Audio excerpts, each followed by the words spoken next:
नमस्कार मंडळी, श्री स्वामी समर्थ. आज गुरुवार असल्यामुळे माझ्या सकाळची सुरुवात छान तारक मंत्र ऐकण्यापासून केली आणि लगेचच माझं बाळ पण उठलं. ज्या दिवशी मला एक्स्ट्रा काम असतो त्या दिवशी हा लवकरच उठतो.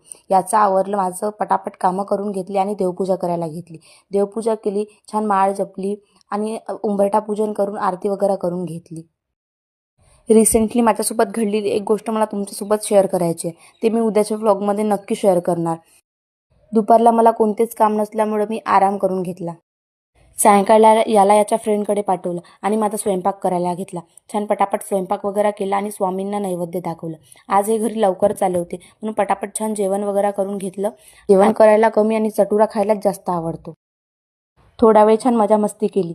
मस्तीमध्ये मी थोडा याला चिडवलं की बाबा माझे आहे, तर लगेच त्याच्या गालावर एवढा मोठा फुग्गा आला आणि आमचा राग काही लगेच जात नाही होता. बाबांनी छान जवळ घेतलं आणि मला रागवायला लागले, तेव्हा याचा राग गेला.